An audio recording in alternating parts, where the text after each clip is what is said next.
तो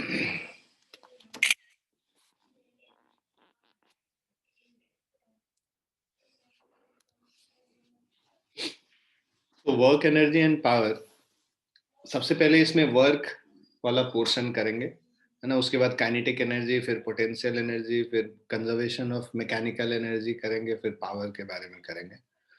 so work का definition क्या कहता है? If any object undergoes displacement then some force is acting on it, work is said to be done by the force on the object. तो कोई भी object अगर हम लोग फोर्स लगा के उसमें कोई डिस्प्लेसमेंट लेके आते हैं, तो that means there is some amount of work which is done on it. Displacement होना जरूरी है ना। तो यहाँ पे अगर फोर्स इधर लगा रहे हैं और ऑब्जेक्ट में डिस्प्लेसमेंट एस से हो रहा है, एस अमाउंट से डिस्प्लेस कर रहा है ऑब्जेक्ट, है ना। ऑब्जेक्ट खिसक के बाद में मान लो यहाँ पे आ गया, राइट। तो जो वर्क डन होगा, work done is equal to force along the displacement, जिधर डिस्प्लेसमेंट हुआ है उस डायरेक्शन में force, so force into displacement, where ये सबसे सिंपल है। जब उसी डायरेक्शन में फोर्स लगा रहे हैं जिधर डायरेक्शन डिस्प्लेसमेंट हो रहा है, या जिस तरफ डिस्प्लेसमेंट हो रहा है उसी डायरेक्शन में फोर्स लग रहा है, दोनों सेम डायरेक्शन में है, तब हम लोग work done is equal to force into displacement करते हैं। तो अब इसमें वर्क डन, इस केस में कब वर्क डन जीरो होगा? या तो फोर्स जीरो हो जाए या डिस्प्लेसमेंट जीरो हो जाए, तो दोनों केस में हम कहते हैं कि वर्क डन जीरो हो गया। मतलब अगर कोई भी ऑब्जेक्ट को, है ना, आप डिस्प्लेस नहीं कर पा रहे हो, मान लो हम एक दीवार को पुश कर रहे हैं, दीवार तो डिस्प्लेसमेंट होगा नहीं, तो जो भी हम पुश कर रहे हैं, जो हम फोर्स लगा रहे हैं, मतलब we are spending some amount of energy, but that energy is not converted into work, so there is no work done which is happening. आप दीवार को नहीं खिसका पा रहे हो, उसमें कोई डिस्प्लेसमेंट नहीं हो रहा है, तो मतलब कि हम लोग जो वर्क डन, दीवार पे कुछ भी नहीं हो पा रहा है, मतलब हम लोग वर्क डन जीरो कर रहे हैं, राइट। जब तक डिस्प्लेसमेंट नहीं होगा वर्क डन हम लोग जीरो मानते हैं। So if an object undergoes displacement, जब डिस्प्लेसमेंट होगा, when some force is acting on it, work is said to be done. Displacement होना जरूरी है, डिस्प्लेसमेंट जीरो होगा तो वर्क डन भी जीरो होगा।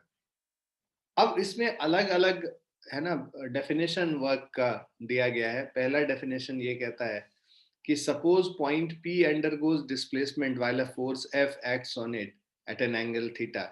मान लो एक पॉइंट P है, इसमें डिस्प्लेसमेंट हो रहा है जिधर, और जो फोर्स लगा रहे हैं हम किसी एंगल पे लगा रहे हैं। तो अब वर्क डन को क्या बोला गया है कि कंपोनेंट ऑफ फोर्स पर पैरेलल टू द डिस्प्लेसमेंट, मतलब फोर्स का कंपोनेंट जो कि डिस्प्लेसमेंट के पैरेलल है, यहाँ पे परपेंडिकुलर ड्रॉप कर दिया, तो ये जो फोर्स होगा इस डायरेक्शन में वो F cos थीटा हो गया। तो जो parallel to S, force parallel to the displacement, F parallel S इसीलिए लिखा हुआ है, force parallel to displacement is F cos theta. तो वर्क डन क्या है? Displacement into component of force along the line of displacement. ये पहला definition. Work done is equal to displacement into component of force along the line of displacement. यहाँ पे component of force along the line of displacement force F ही था, यहाँ पे component of force along the line of displacement F cos theta है ना, component F cos theta है। सो हम लोग जो वर्क डन लिखेंगे, this is work done is equal to component of force parallel to displacement into displacement. तो component of force parallel to displacement F cos theta हो गया इनटू S। तो इसको फाइनली हम लोग क्या लिख लेते हैं? F S cos थीटा, है ना। और बाद में आगे हम लोग देखेंगे कि work done is equal to F dot S है, dot product of force and displacement, और डॉट प्रोडक्ट को हम लोग लिख सकते हैं F का मैग्नीट्यूड S का magnitude into cos of theta. Dot product तो कॉस में कन्वर्ट हो जाता है, FS cos थीटा, तो इसको हम लोग FS cos थीटा भी कहते हैं। तो मैथमेटिकली लिखे तो ये F डॉट S, और वर्क डन क्या है? स्केलर क्वांटिटी है क्योंकि ये डॉट प्रोडक्ट है। और अगर हम लोग पहला डेफिनेशन के हिसाब से देखें कि component of force parallel to the displacement into displacement will give you work done. Clear है? Yes, sir. Yes, sir. Yes, sir.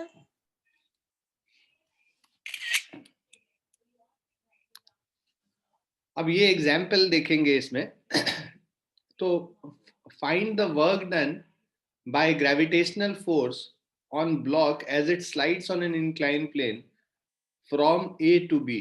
तो मान लो इसमें जो ग्रेविटेशनल फोर्स लग रहा है नीचे की तरफ, this is equal to mg, और इसमें जो डिस्प्लेसमेंट हो रहा है ना, along the incline, वो हो रहा है a to b में डिस्प्लेसमेंट s हो रहा है।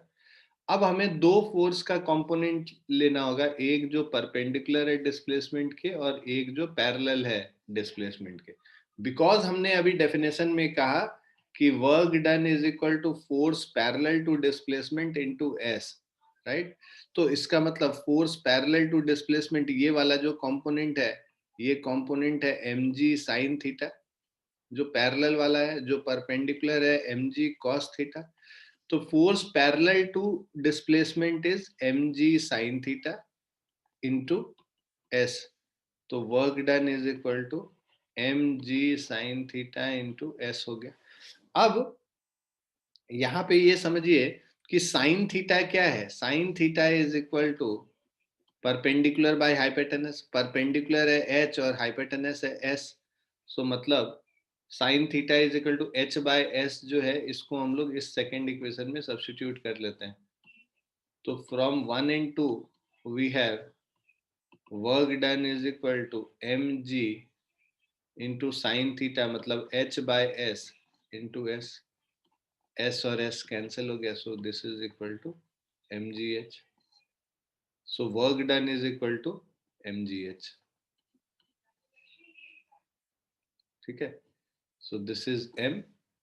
तो आप अगर इस तरह से समझो कि यहाँ पे डिस्प्लेसमेंट अलोंग द इंक्लाइन लिया था, अगर डिस्प्लेसमेंट ये वाला डिस्प्लेसमेंट हम लोग लेते हैं तो फोर्स इस डिस्प्लेसमेंट के हिसाब से mg है। अगर वर्टिकल डिस्प्लेसमेंट करेंगे तो mg इंटू h करके भी यही सेम वैल्यू आता।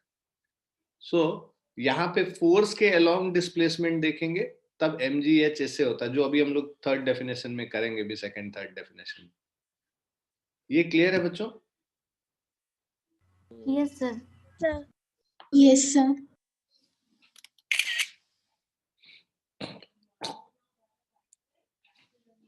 अब सेकेंड डेफिनेशन ऑफ वर्क क्या कहता है?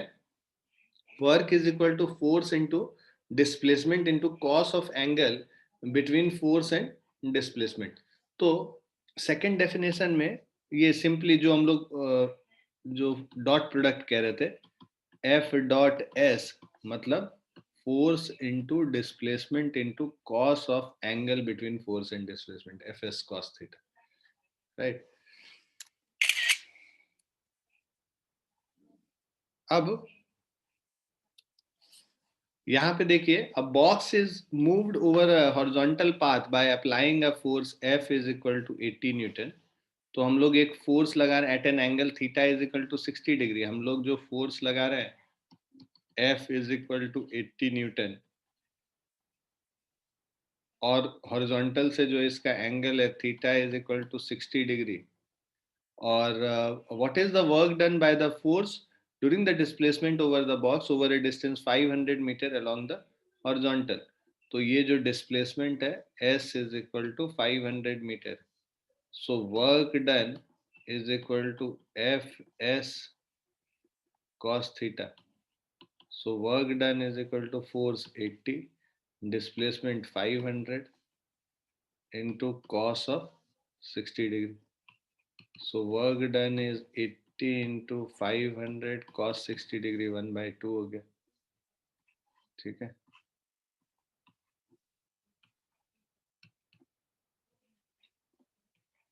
सो 20,000 हो गया। Work done is equal to 20,000 joule.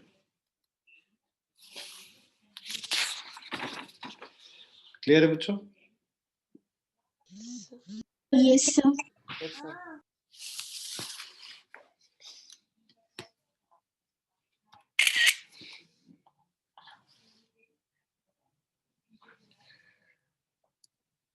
अब थर्ड डेफिनेशन ऑफ फोर्स क्या कहता है?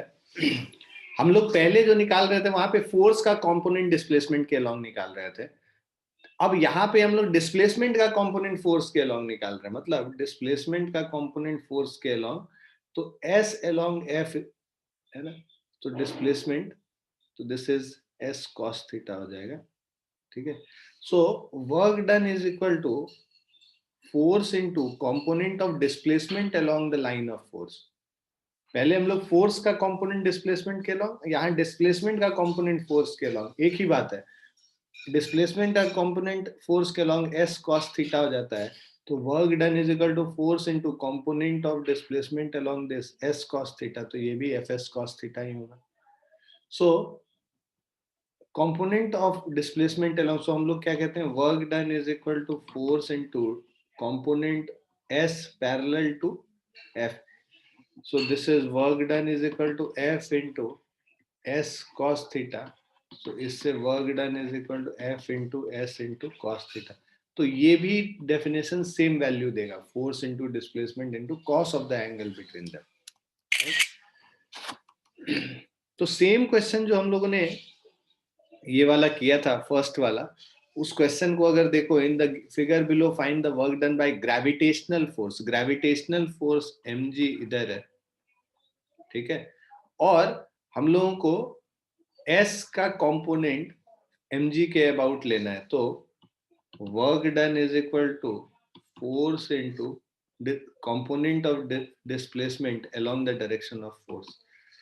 सो ये देखो, ये वाला कंपोनेंट s cos थीटा, ये s sin थीटा है, फोर्स इनटू डिस्प्लेसमेंट इनटू, मतलब फोर्स यहाँ पे mg into displacement s sine theta, ठीक है। अब साइन थीटा हमें पता है, so this is equal to mg into s into sine theta h by s हो, कैंसिल हो गया, mg इंटू h हो गया, तो work done is equal to mg h, ठीक है। यहाँ पे sine theta is equal to h by s। Clear है बच्चों? सर एक बार फिर से बता दीजिए। देखो, हम लोग वर्क डन जो है ना, उसका डेफिनेशन जो पहला डेफिनेशन किए थे, वहां पे हम कह रहे थे कि भाई work done is equal to force का कंपोनेंट डिस्प्लेसमेंट के अलोंग इनटू डिस्प्लेसमेंट। फोर्स का कंपोनेंट डिस्प्लेसमेंट के अलोंग में हम लोग क्या किए थे, mg का कंपोनेंट डिस्प्लेसमेंट के अलोंग निकाले थे mg साइन थीटा, और उसको हम लोगों ने s से मल्टीप्लाई कर दिया था, है ना। यहाँ पे हम फोर्स का कंपोनेंट नहीं, डिस्प्लेसमेंट का कंपोनेंट फोर्स के अलोंग निकाल रहे हैं, तो डिस्प्लेसमेंट ये s है, इसका वर्टिकल कंपोनेंट निकाल रहे हैं, तो ये अगर थीटा है तो ये कंपोनेंट s cos थीटा हो गया, और ये वाला जो कंपोनेंट होगा s sin थीटा होगा। sin थीटा क्या होता है, परपेंडिकुलर बाय हाइपोटेनस, परपेंडिकुलर है h और हाइपोटेनस है s, तो इस थीटा के लिए ये परपेंडिकुलर है, ये डिस्प्लेसमेंट, ये हाइपोटेनस है, तो h by s sin theta हो जाएगा। तो जब हम लोगों को ये निकल के आया कि भाई डिस्प्लेसमेंट का कंपोनेंट जो फोर्स के अलोंग है, वो हम लोगों ने निकाला s sin थीटा, तो mg into S sine theta में साइन थीटा का वैल्यू h बाय s जो परपेंडिकुलर बाय हाइपोटेनस वाला जो था उसको यूज कर लिया, तो इससे हम लोगों को mgh वैल्यू निकल गया। इवेंचुअली एक ऑब्जेक्ट जब यहाँ से यहाँ मूव करेगा तो वर्टिकल डायरेक्शन में उसका डिस्प्लेसमेंट क्या होगा, इतना ही तो होगा वर्टिकल डायरेक्शन में, तो जो कि h के बराबर ही होगा, तो mg इंटू h वैसे भी कर सकते। क्लियर है? सर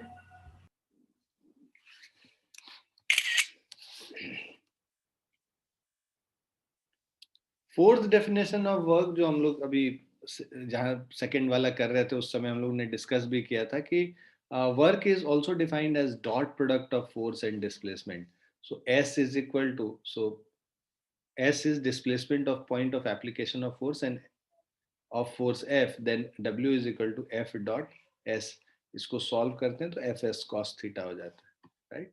अब इसको अगर हम लोग यहाँ पे समझे, फोर्स दे रखा है हमें F is equal to -I plus 2J plus 3K, force दे रखा है, राइट। ये जूल नहीं, न्यूटन,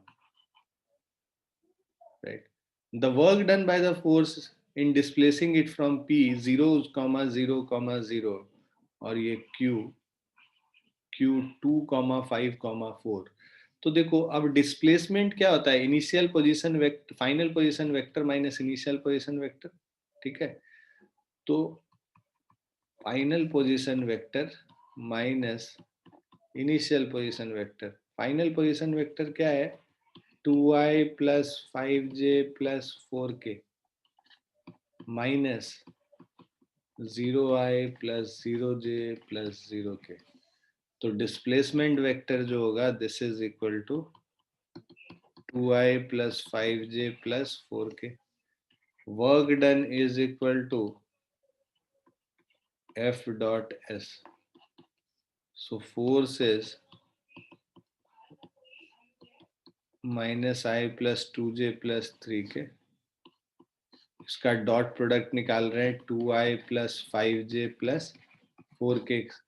डॉट प्रोडक्ट में i को i से मल्टीप्लाई कर लेते हैं, i का जो कंपोनेंट है -1, i का जो कफिशियंट है -1 है, यहाँ पे 2 है तो -1 इंटू 2 प्लस, है ना, i को i के साथ, j को j के साथ 2 इंटू 5 और k को k के साथ 3 इंटू 4।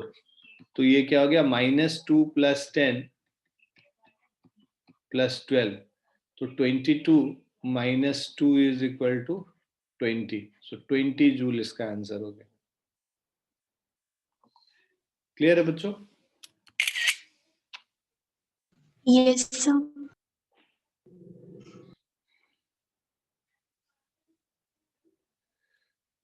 तो इन सब से हम लोग को क्या निकल के आया, पहला क्या है कि work is a scalar quantity, ठीक है, work done is a scalar quantity, क्योंकि डॉट प्रोडक्ट है तो स्केलर क्वांटिटी होगा। Dimension of work are given as, work done का डायमेंशन फोर्स का डायमेंशन इंटू डिस्प्लेसमेंट का डायमेंशन। फोर्स का डायमेंशन m1 l1 t-2 होता है और डिस्प्लेसमेंट l होता है। अब ये l और l मल्टीप्लाई हो जाएगा तो ये क्या हो जाएगा, m1 l square t-2। So work done का जो डायमेंशन है this is equal to m1 l square t-2। ना तीसरा है, a number of forces may act on a particle simultaneously, so work done by different forces may be different for same displacement of the particle, ठीक है। so जो कोई जरूरी नहीं है कि एक ऑब्जेक्ट पे एक ही फोर्स लगे, कई सारे फोर्स लग सकते हैं। सो अब work done by different forces में be different for same displacement of the particle. तो अलग अलग फोर्स के वजह से डिस्प्लेसमेंट अगर सेम भी होता है तो भी वर्क डन डिफरेंट होगा। फोर्थ पॉइंट है, आप particular force applied may not be responsible for displacement. If we apply a force on a moving body in a direction opposite to the velocity of the body, then displacement will be due to inertia of motion and not due to force in consideration. मतलब कि एक object late से इस direction में move कर रहा है और हम लोग फोर्स इधर लगा रहे हैं, अचानक से तो ये ऑब्जेक्ट इधर मूव करेगा नहीं, पहले जो इधर मूव कर रहा है धीरे धीरे स्पीड कम होकर जीरो होगा और बाद में ऐसे मूव करेगा। तो जब ये इनर्शिया के वजह से मूव कर रहा है तो डिस्प्लेसमेंट इस फोर्स के वजह से नहीं, इसके खुद के इनर्शिया के वजह से हो रहा होगा। फिफ्थ पॉइंट है, work done is a relative term, work done bye same force in different frames of reference is different. So force into displacement कह रहे हैं, डिस्प्लेसमेंट तो रिलेटिव टर्म है ना, वो हम किस किस फ्रेम ऑफ रेफरेंस के रेस्पेक्ट में डिस्प्लेसमेंट मेजर कर रहे हैं उस पर डिपेंड करेगा कि वर्क डन क्या है।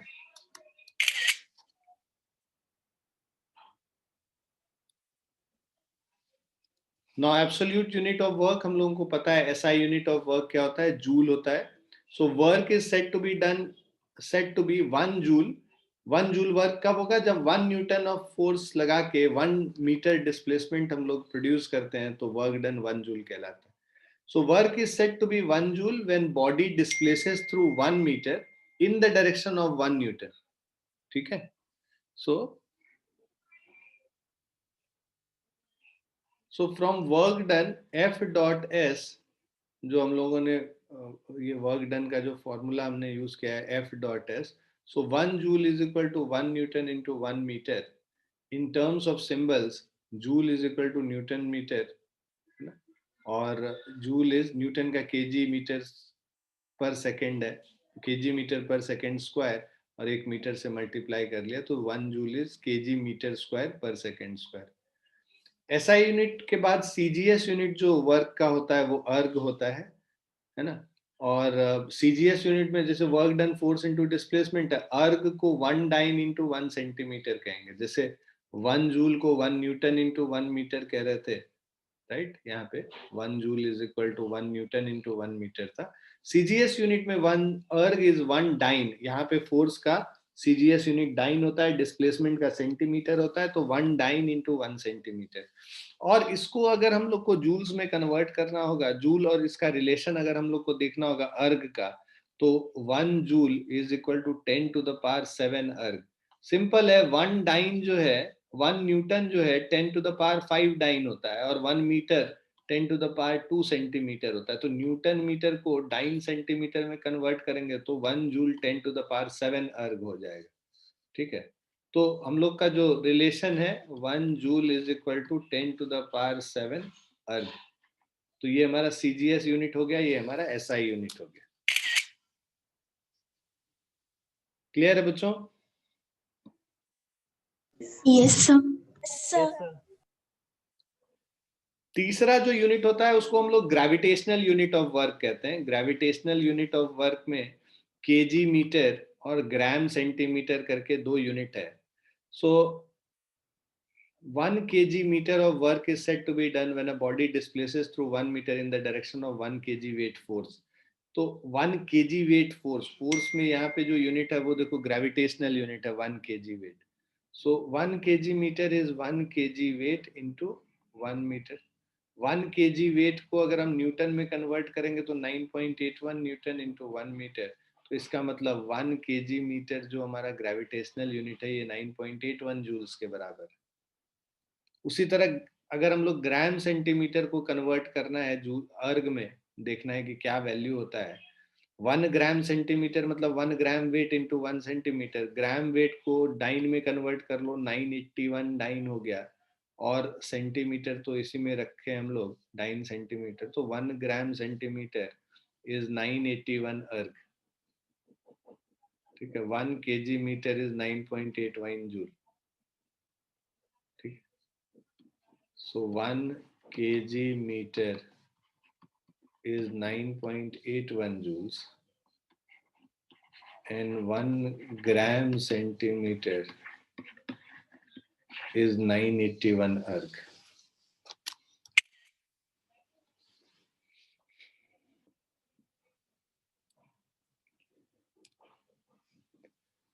अब positive work done can be positive, negative as well as zero, है ना। वर्क डन जो हम लोग कर रहे हैं वो पॉजिटिव भी हो सकता है, नेगेटिव भी हो सकता है, जीरो भी हो सकता है। तो कब होगा पॉजिटिव? जब फोर्स डिस्प्लेसमेंट के अलोंग लगा रहे हैं तो वर्क डन पॉजिटिव होगा। जब फोर्स और डिस्प्लेसमेंट एक दूसरे के अगेंस्ट है, मतलब जिधर डिस्प्लेसमेंट हो रहा है फोर्स उसके ऑपोजिट डायरेक्शन में लग रहा है, तो वर्क डन नेगेटिव होगा। और जीरो वर्क कब होगा? जब या तो फोर्स जीरो हो या डिस्प्लेसमेंट जीरो हो, या फोर्स और डिस्प्लेसमेंट के बीच में परपेंडिकुलर डायरेक्शंस हो, मतलब ये दोनों एक दूसरे से अगर परपेंडिकुलर है फोर्स और डिस्प्लेसमेंट, तब भी जीरो वर्क होता है। So work done is Fs cos theta, where theta is the angle between F and S. So work done by a force may be positive, negative or zero depending on the angle theta. Theta पे depend करेगा कि work done क्या है। तो theta अगर acute होगा, cos theta positive होता है। So for theta less than 90 degree, positive work के लिए थीटा क्या होना चाहिए? 90 डिग्री से लेस, तभी तो cos जो है कंपोनेंट पॉजिटिव होगा। So if theta is less than 90 degree, so if the theta is less than 90 degree, then cos theta is greater than 0, work done will be positive. Special case, if angle theta is equal to 0, तो उस समय work done F into S maximum होता है, ठीक है। तो जब angle theta is equal to 0 है तो वर्क डन मैक्सिमम है। थीटा 0 होने का मतलब कि फोर्स उधर ही लग रहा है जिधर डिस्प्लेसमेंट हो रहा है। So force is acting along the direction of displacement, तो उस समय मैक्सिमम फोर्स होता है। थीटा 0 डिग्री होता है, work done force into displacement directly हम लोग कर लेते हैं। सो व्हेन फोर्स और it's component act in the same direction of displacement, the work done by the force is positive, and maximum when the force is along the displacement, acting along the displacement. Now examples of positive work, So when a body is lifted vertically, work done by lifting force is positive because the lifting force and the displacement act in the same direction during lifting.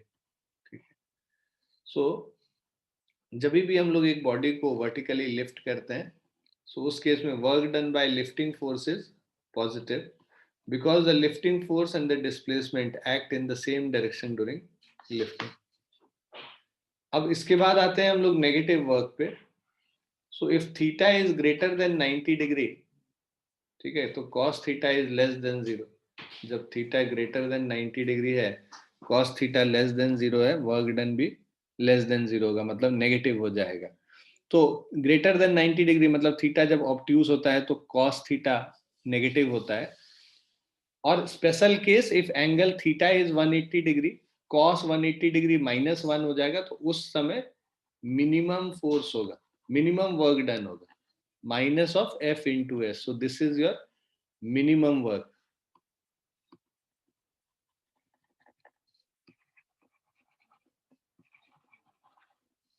और ये maximum work done. So when force or its component act in opposite direction of displacement, ठीक है, when force or its component acts in opposite direction of displacement, the work done by the force is negative. Now examples of negative work. So when brakes are applied to a moving vehicle, the braking force and the displacement act in opposite directions. When a body is dragged along a rough surface, the frictional force acts in a direction opposite to that of the displacement. When a body is lifted, gravitational force acts vertically downward while the displacement is in vertically upward direction.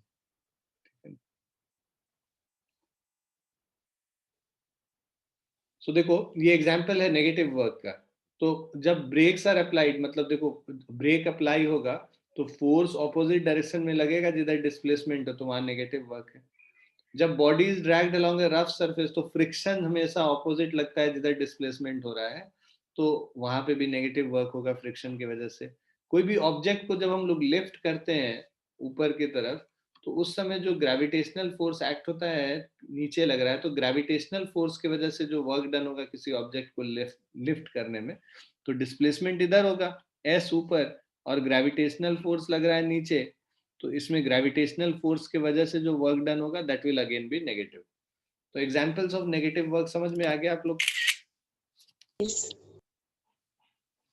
Yes, sir. अब हम लोग आते हैं zero work done पे.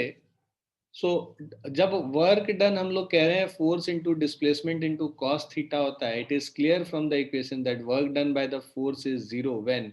कब कब zero होगा? या तो जब फोर्स जीरो हो, डिस्प्लेसमेंट जीरो हो, या कॉस थीटा जीरो हो. कॉस थीटा कब जीरो होता है? जब थीटा 90 डिग्री होता है, मतलब फोर्स जब परपेंडिकुलर हो जाएगा डिस्प्लेसमेंट के. So when force and displacement are perpendicular, the work done by the force is zero. So work done is zero in three conditions. First, if force is zero, अगर force जो apply कर रहे हैं वो zero होगा तो भी work done zero होगा. डिस्प्लेसमेंट अगर जीरो है, मतलब there is no displacement happening, तो भी वर्क डन जीरो होगा. और तीसरा, जब cos थीटा जीरो है, cos थीटा जीरो मतलब कि थीटा जो है 90 डिग्री है, मतलब फोर्स और डिस्प्लेसमेंट आपस में म्यूचुअली परपेंडिकुलर है, तभी भी वर्क डन जीरो होगा. तो इन तीन केसेस में वर्क डन जीरो होता है. Examples of zero work, है ना, when force is perpendicular to displacement. तो यहाँ पे देखो, यहाँ पे figure below shows a block sliding over a fixed horizontal surface. देखो अब दो फोर्स इस पे लग रहा है, एक mg लग रहा है और एक n लग रहा है. तो work done by gravity, gravity work, gravity का फोर्स नीचे है और डिस्प्लेसमेंट हो रहा है इधर, तो ये दोनों आपस में म्यूचुअली परपेंडिकुलर है.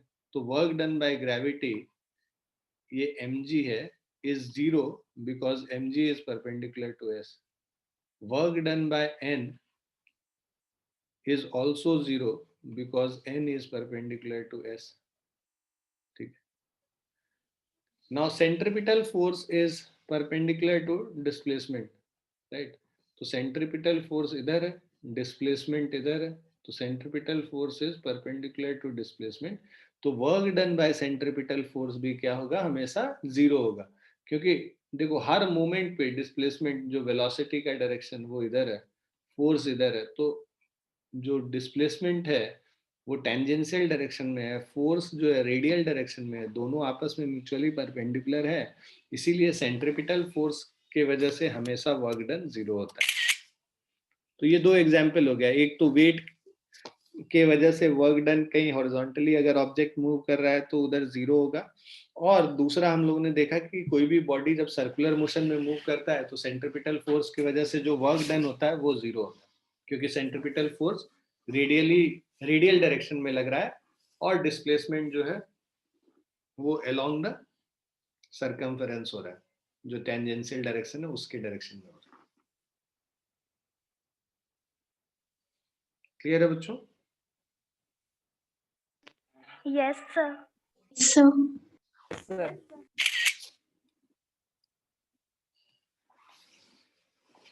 अब let's do some examples. Example 5 है हमारा, सॉरी, एग्जाम्पल 5 है, a load of mass 3000 kg is lifted by a rope with an acceleration a is equal to 2 meter per second square। ठीक है, तो हमारे पास एक लोड है,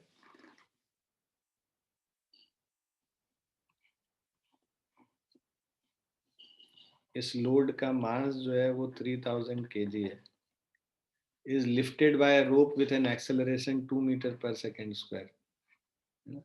इसको एक रोप से, है ना, हम लोग लिफ्ट कर रहे हैं, फोर्स इधर लगा रहे हैं, और इसमें जो ऊपर एक्सेलरेशन हो रहा है a is equal to 2 meter per second square। During first 1.5 second, find the work done by the rope and work done by gravity।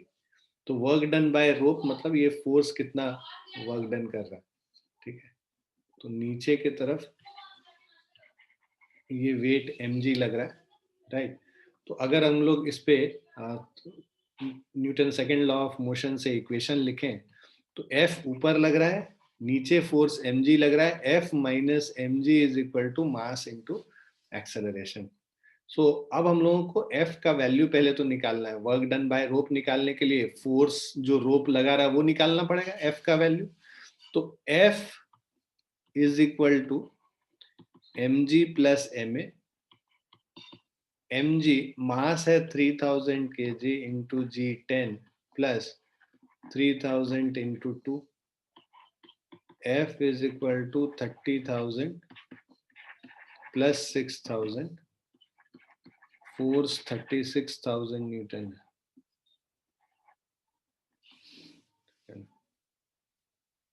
Now, first 1.5 second में हम लोगों को डिस्प्लेसमेंट निकालना है, displacement S is equal to ut plus half at square होता है।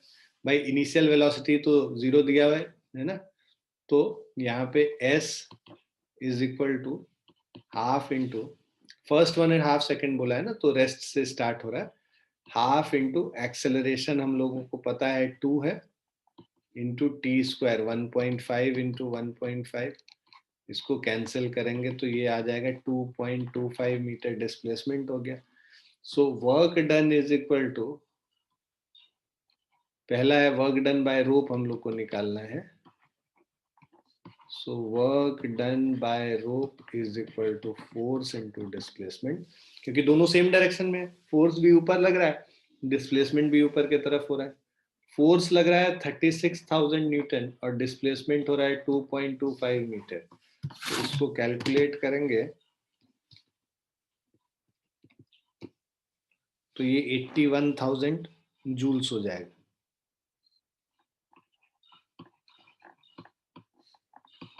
So this is 81 kilo joule. Second part कह रहा है वर्क डन बाय ग्रेविटी हम लोग को निकालने बोला है। अब यहाँ पे देखो work done by gravity, gravity force नीचे लग रहा है, डिस्प्लेसमेंट ऊपर हो रहा है, दोनों ऑपोजिट है, तो वर्क डन नेगेटिव हो जाएगा, minus of mg into S कर देंगे, तो which is equal to mg का value minus of 30,000 into displacement is 2.25, so this is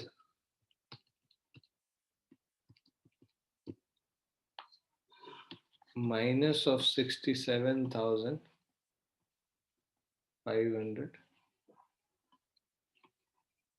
joules. Clear है बच्चों?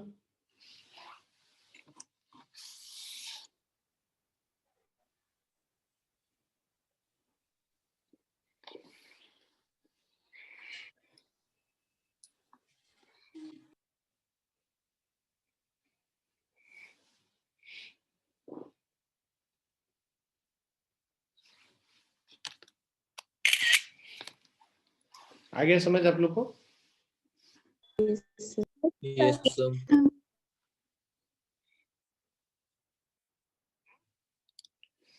नेक्स्ट क्वेश्चन देखिए, as shown in the figure below, a 10 kg block placed on a rough horizontal floor is being pulled by a constant force 100 Newton. ठीक है, तो हमारे पास एक block है जिसका मास 10 kg है और जो हम लोग फोर्स लगा रहे हैं 100 न्यूटन लगा रहे हैं, acting at an angle 37 degree with horizontal. Angle 37 degree है. Excuse me. Coefficient of kinetic friction between the block and the floor is 0.5. तो यहाँ पे जो coefficient of kinetic friction mu k is equal to 0.4 हो गया. If block is displaced by 5 meter, अगर इसका displacement जो है s is equal to 5 meter है along the horizontal, then find the work done on the block by force F, force of friction, normal force and gravitational force. ठीक है, तो ये चारों के वजह से निकालना है. F की वजह से हम लोग को वर्क डन निकालना है. So work done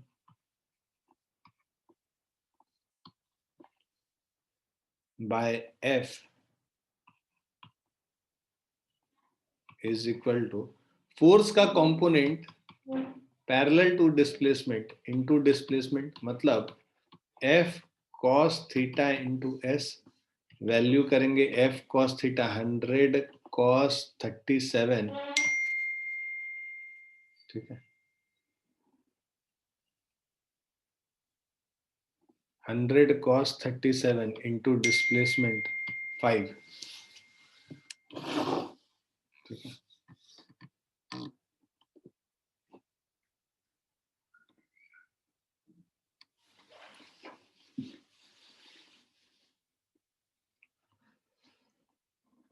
so this is equal to 100 into 4 by 5 into 5. Cancel हो गया. So this is 400 joules. ठीक है, सेकेंड वाला है work done by force of friction. हम लोग को निकालना है, राइट. अब देखो frictional force is equal to mu के इंटू एन.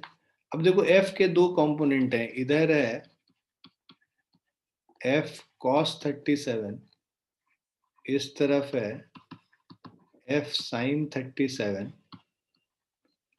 एक नॉर्मल रिएक्शन N है और एक वेट यहाँ पे mg है, राइट. सो अभी पहले तो हम लोग इसको समझ लेते हैं, इसका वैल्यू निकाल लेते हैं फ्रिक्शन फोर्स का, है ना. फ्रिक्शन फोर्स इसमें पीछे की तरफ लगता है F के, दैट इज म्यू के into N.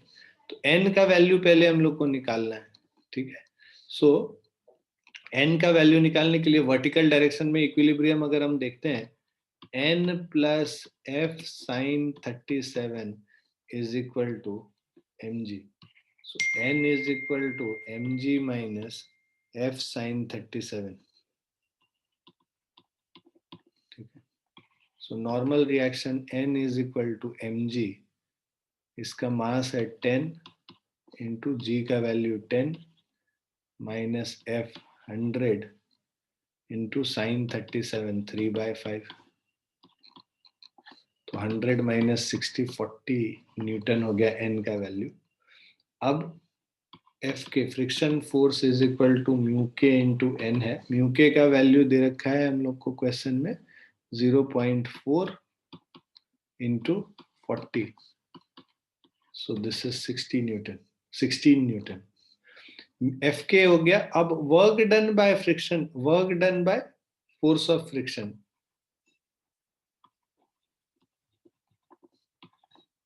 Work done by force of friction is equal to minus of, minus इसीलिए क्योंकि डिस्प्लेसमेंट और फोर्स ऑपोजिट डायरेक्शन में है, minus of frictional force into displacement, तो माइनस ऑफ 16 इनटू डिस्प्लेसमेंट 5, तो ये हो गया माइनस ऑफ 80 जूल्स. तीसरे पार्ट में आपको कह रहा है नॉर्मल फोर्स के वजह से वर्क डन निकालने. तीसरा और चौथा दोनों जीरो होगा क्योंकि नॉर्मल और जो ग्रेविटेशनल फोर्स है ये दोनों परपेंडिकुलर हैं डिस्प्लेसमेंट के. सो since n is perpendicular to displacement, hence work done is equal to n into displacement into cos of 90 degree, which is equal to cos 90 हमारा 0 होता है, तो work done is equal to 0 joules. Now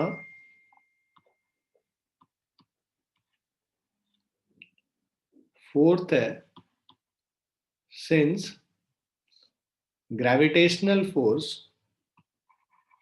mg is again perpendicular to displacement, work done is mg into displacement into cos 90, which is again equal to 0 joules.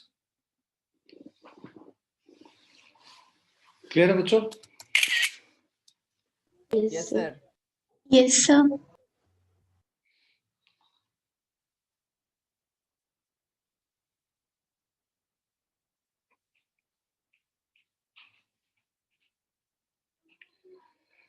Let's go to the next one.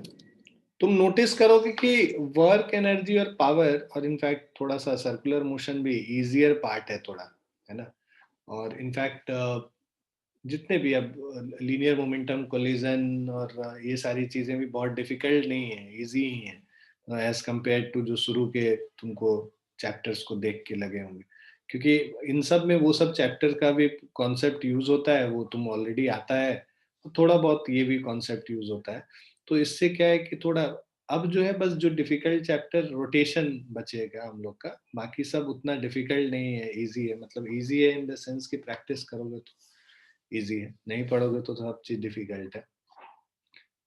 Seventh example देखो, a block of mass m is pulled along a horizontal surface by applying a force at an angle theta with the horizontal. तो हम लोग force जो लगा रहे हैं, we are applying a force theta with the horizontal.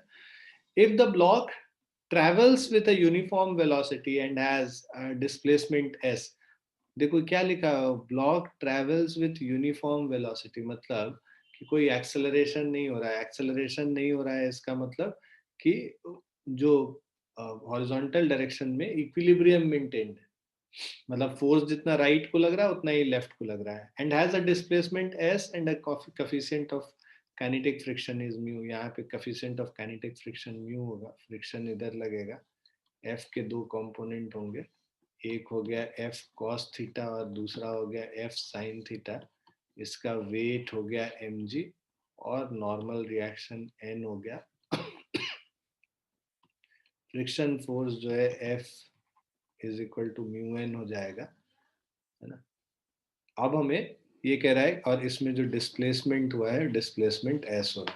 And as a displacement s and the coefficient of kinetic friction is mu, then the work done by the applied force, हम लोग को work done by applied force निकालना है.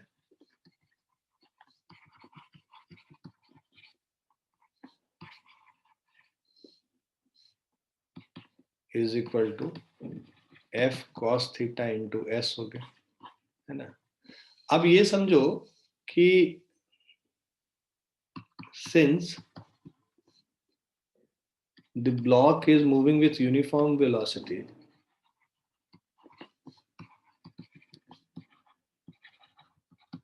so since the block is moving with uniform velocity,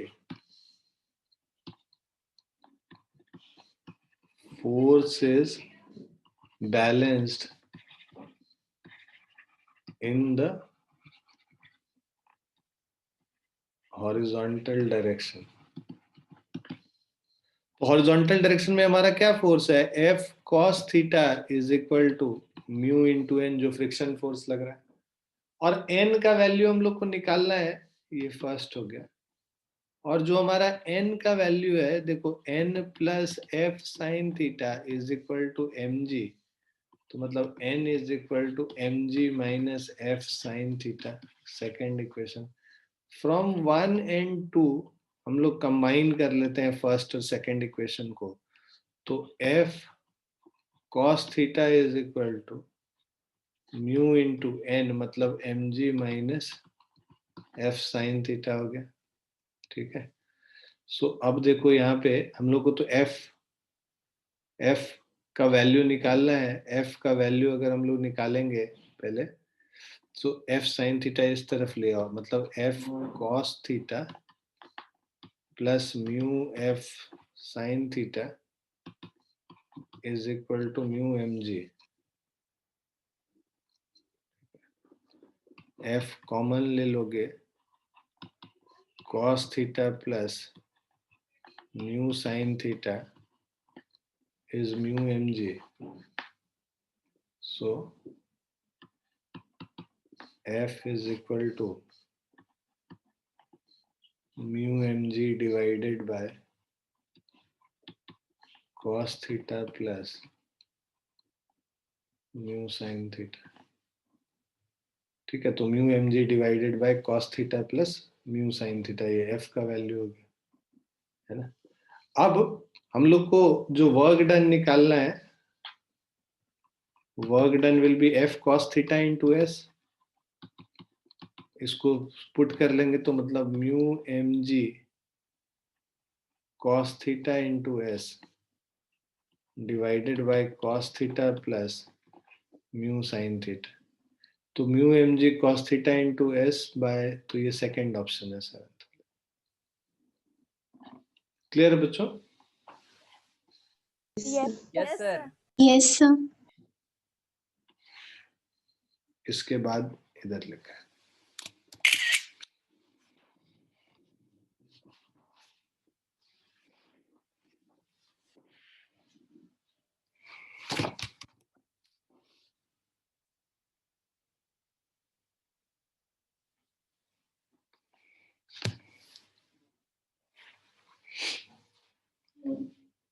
next question पे चलते हैं। Next simple है, when a body of mass m slides down an inclined plane of inclination theta, तो ये देखो inclined plane है, इसका इंक्लिनेशन थीटा दिया हुआ है, having coefficient of friction mu through a distance s, तो यहाँ पे कोएफिशिएंट ऑफ फ्रिक्शन म्यू है, और जो डिस्प्लेसमेंट यहाँ पे हो रहा है, this displacement is s, right. The work done by friction force, अब देखो यहाँ पे जो हम लोग फ्री बॉडी डायग्राम बनाए, यहाँ पे mg इधर लग रहा है, इस डायरेक्शन में mg साइन थीटा है, फ्रिक्शन फोर्स इसमें ऊपर की तरफ लगेगा, F is equal to mu into N, इस डायरेक्शन में mg cos थीटा लग रहा है और नॉर्मल रिएक्शन ऊपर की तरफ लग रहा है, म्यू एन मतलब म्यू mg cos थीटा हो गया, ठीक है ना। So work done by friction will be equal to, और डिस्प्लेसमेंट यहाँ पे इसके अलोंग s था, so work done by friction is equal to friction f into displacement s। Friction f जो है this is equal to mu mg, और negative sine क्योंकि friction और डिस्प्लेसमेंट ऑपोजिट डायरेक्शन में है, minus mu mg cos theta into s, minus mu mg cos theta into s, first वाला answer.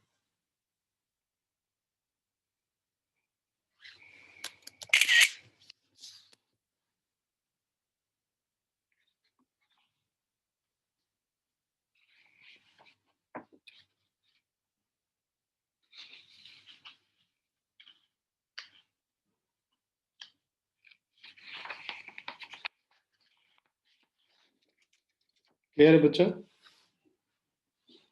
Yes. Yes.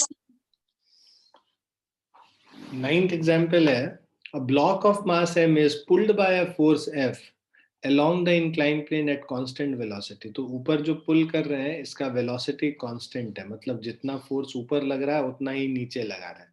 If mu k is the coefficient of friction of kinetic friction, s is the displacement. Displacement इस direction में s हो रहा है, right? And s is the length of inclined plane. तो displacement और length of inclined plane एक ही है. Then work done by friction और force F, ये दोनों निकालना है. तो देखो force F, अब यहाँ पे इधर जो force लग रहा है वो क्या लग रहा है, mg sin थीटा लग रहा है, और जो friction है वो नीचे के तरफ लग रहा है. जो यहाँ पे force है ये हमारा mg हो गया, इधर जो vertical direction में perpendicular to incline mg cos theta है, और ये normal reaction n है. F इज इक्वल टू हम लोग म्यू इंटू एन बोलेंगे, म्यू के इंटू एन बेसिकली, ठीक है. सो विच इज म्यू के इंटू एन का value M G cos theta हो गया, म्यू के into M G cos theta. ये हमारा फ्रिक्शन फोर्स हो गया, एफ के, काइनेटिक फ्रिक्शन, ठीक. सो work done by friction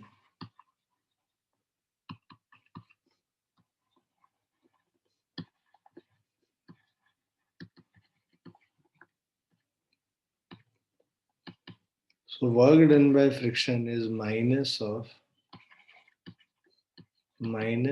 Fk into S minus of mu k mg cos theta into S, ठीक है. उसके बाद है सेकेंड पार्ट में वर्क डन बाय फोर्स. तो पहले तो फोर्स निकाल लेंगे. since the block is moving up the incline with a constant velocity, since the block is moving up the incline with a constant velocity. तो बच्चों जब constant velocity से कुछ मूव करता है तो मतलब उस पे जो नेट फोर्स है वो जीरो लग रहा है. So forces will be in equilibrium, ठीक है. Since the block is moving up the incline with a constant velocity, the body is in equilibrium along the incline. That means this implies जितना force ऊपर लग रहा है F is equal to mg sin theta plus of friction force Fk. So work done by force F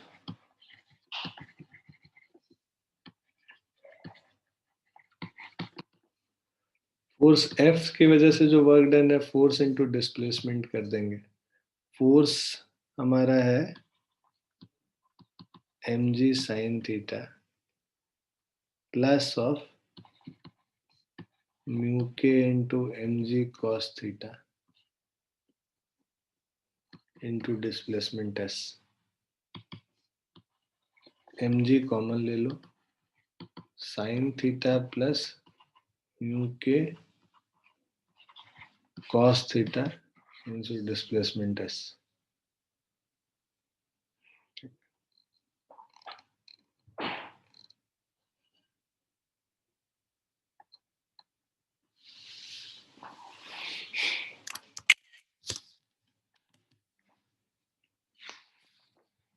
clear बच्चों?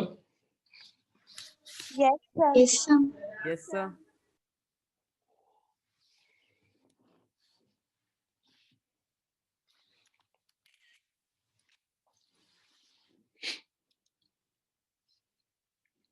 A block of mass m is placed on an inclined plane with which is moving with constant velocity. तो ये inclined plane constant velocity से move कर रहा है. अगर accelerate करता कुछ pseudo force होता, constant velocity से तो कुछ भी हासिल नहीं होगा. So constant velocity v in horizontal direction as shown. Block is at rest with respect to inclined plane. ठीक है, तो ब्लॉक जो है रेस्ट है, इंक्लाइंड प्लेन के रेस्पेक्ट में रेस्ट पे है, तो नीचे जो फोर्स लग रहा है इस पे mg लग रहा है, ठीक है, और इधर जो फोर्स लग रहा है mg sin थीटा, परपेंडिकुलर में जो फोर्स लग रहा है mg cos थीटा, इधर फोर्स n, टेंडेंसी इसका नीचे गिरने का होगा, फ्रिक्शन फोर्स ऊपर लगेगा F, ठीक है। So frictional force F is equal to mu into n, right? So block is at rest with respect to the inclined plane. In time t find the work done by friction, ठीक है ना, तो हम लोग को time t work done by friction निकालना है time t में, और नॉर्मल फोर्स और ग्रेविटी से जो वर्क डन है वो निकालना है हम लोग को, ठीक है ना।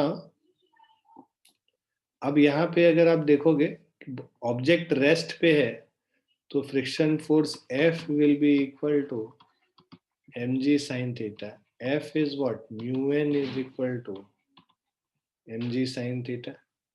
n का वैल्यू mg cos theta है, mu mg cos theta is equal to mg sin theta. mg cut गया, ठीक है, so this is mu is equal to tan theta. खैर इसका यूज ज्यादा होगा नहीं।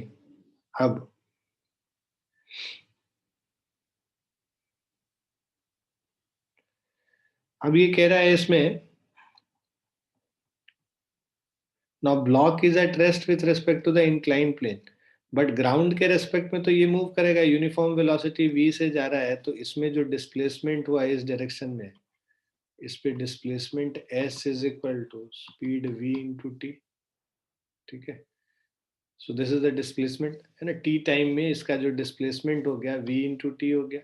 अब इस ये जो फोर्स लग रहा है इसका कंपोनेंट इसके अलोंग, सो बेसिकली ये अगर थीटा है, ये वाला एंगल थीटा है, तो ये जो एंगल इनके बीच में जो एंगल होगा, this angle is equal to 180 minus theta. मैं यहाँ पे फिर से तुम्हें बना के समझाऊं, डिस्प्लेसमेंट इस डायरेक्शन में हो रहा है s, फ्रिक्शन फोर्स इस डायरेक्शन में लग रहा है F, और friction force mg sine theta के बराबर होगा, है ना, इसीलिए mg साइन थीटा के बराबर होगा क्योंकि ये ऑब्जेक्ट मूव नहीं कर रहा है ना। ना ये जो फ्रिक्शन फोर्स हमें पता है इधर है, ये एंगल थीटा है, इनके बीच में एंगल 180 माइनस थीटा होगा, तो work done due to friction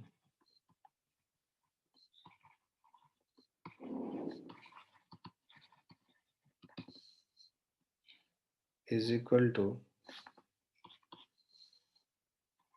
force F into displacement S into cos of 180 minus theta. So this is equal to cos 180 minus theta, second quadrant में माइनस cos थीटा हो जाता है, तो minus of force of friction क्या है, mg sin theta, displacement s is equal to v into T है, cos 180 minus theta cos theta होता है, minus mg sin theta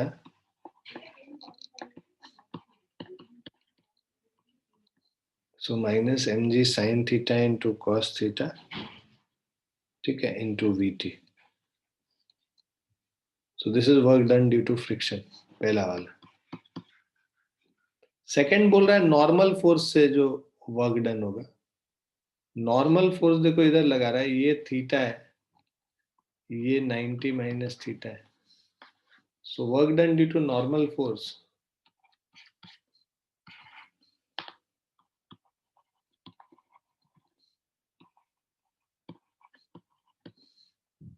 is equal to normal force N into displacement S और cosine of angle between them cos of 90 minus theta.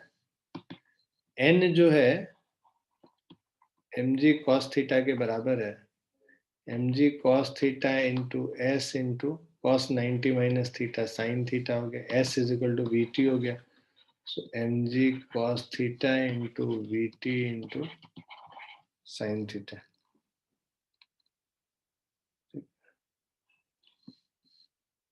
ये work done by normal reaction हो गया. तीसरा है work done by gravity. अभी gravity इधर लग रहा है, डिस्प्लेसमेंट इधर हो रहा है, तो वर्क डन बाय ग्रेविटी क्या हो जाएगा? 0 हो जाएगा. सो work done by gravity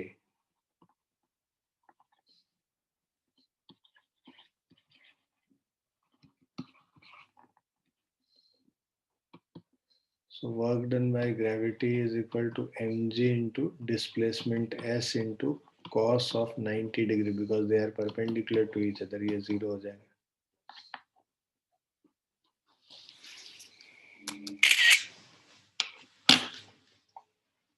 clear बच्चों? Yes, sir. Yes, sir. Sir.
Now, see, work done by friction may be positive, negative or 0.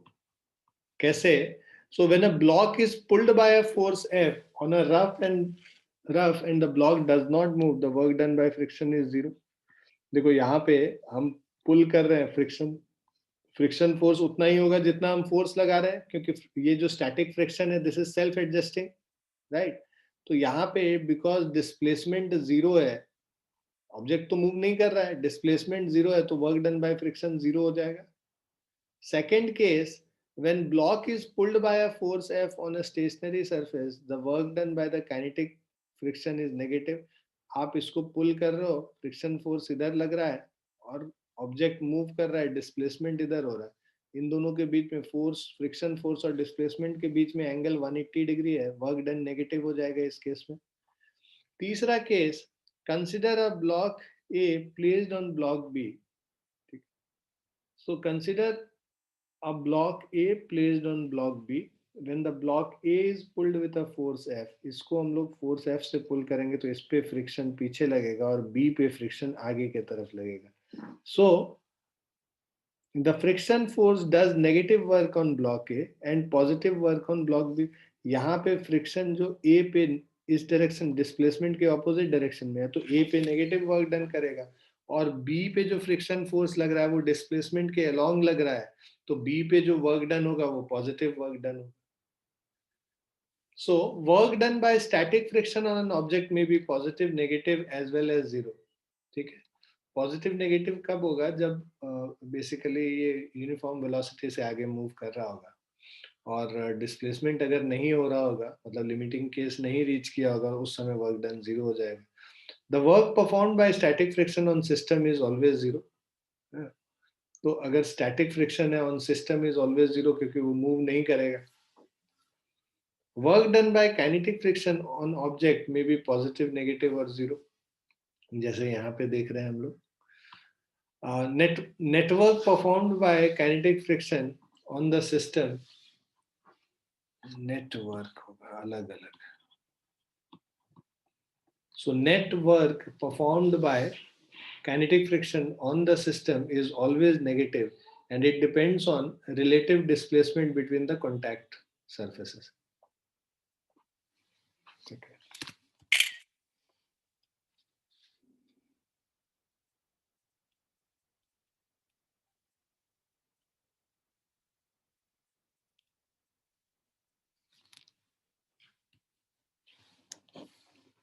अब ये जो क्वेश्चन है, देखो इसमें कह रहा है a force F is equal to 0.5 Newton is applied on the lower block. तो हम लोग ये जो फोर्स यहाँ पे लगा रहे हैं 0.5 न्यूटन लगा रहे हैं as shown in the figure.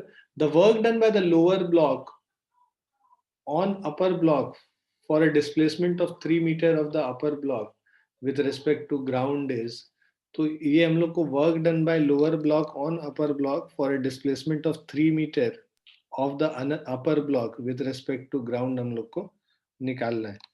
तो यहाँ पे पहले आप ये देखिए कि मैक्सिमम एक्सेलरेशन, ठीक है, जो कॉमन एक्सेलरेशन है इन लोग का, ये अगर हम लोग निकालें, so this is equal to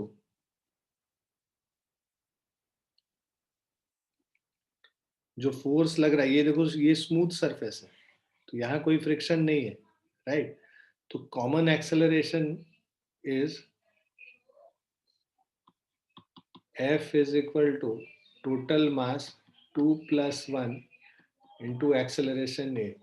0.5 is equal to 3A.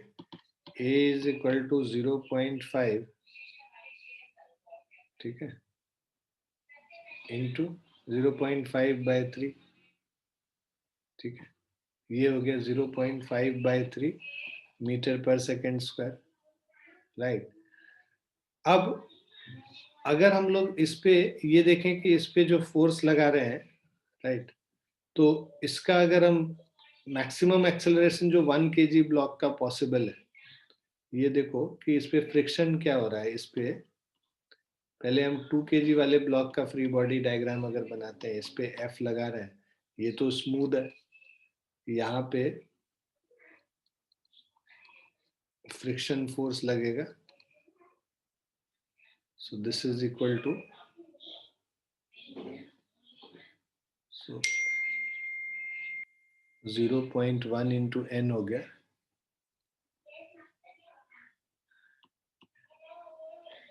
Zero 0.1 इसका म्यू हो गया, और n जो है वो 1 इंटू जी, मतलब इस पे 1 kg वाले ब्लॉक पे जो फोर्स लगेगा नीचे 1g लगेगा और नॉर्मल रिएक्शन n लगेगा.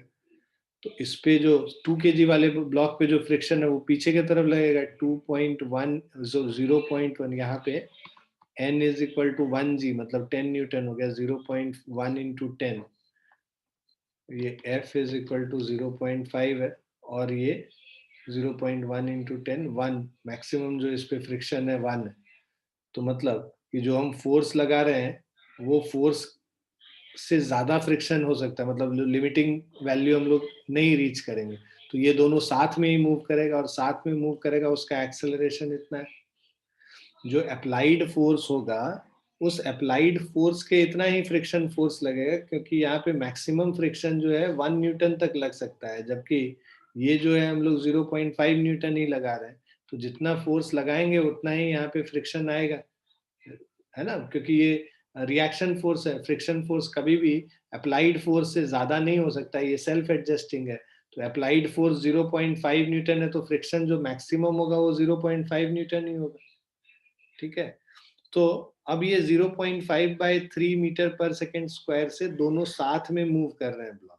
हमें निकालना है work done by lower block on upper block for a displacement of 3 metre of the upper block with respect to ground. So F जो फ्रिक्शन फोर्स लग रहा है इस अपर ब्लॉक पे, दिस इज इक्वल टू जितना ये फोर्स है,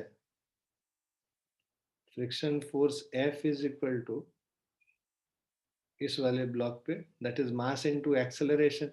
इस पे तो फ्रिक्शन आगे की तरफ लगेगा ना, और वो जो फ्रिक्शन होगा F, that will be equal to mass into acceleration.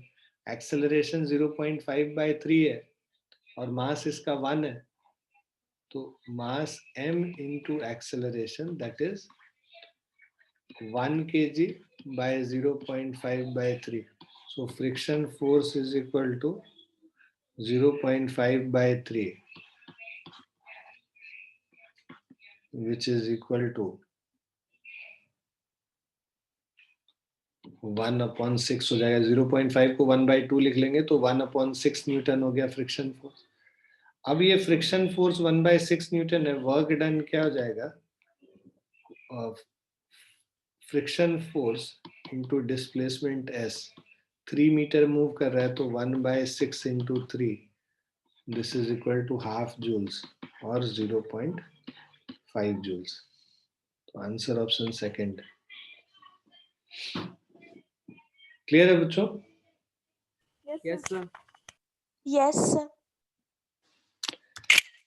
ठीक है, आज हम लोग यहीं पे रुकेंगे, है ना. अगली क्लास में work done by variable force start करेंगे और कुछ क्वेश्चंस हम लोग एच सी वर्मा से भी करेंगे, जिससे साथ साथ में एच सी वर्मा हो जाए, अलग से हम लोग को करने की जरूरत नहीं पड़े. चलो विल स्टॉप हियर. इतना रिवाइज कर लेना और इस वीकेंड में तुम्हारा होमवर्क है कि जो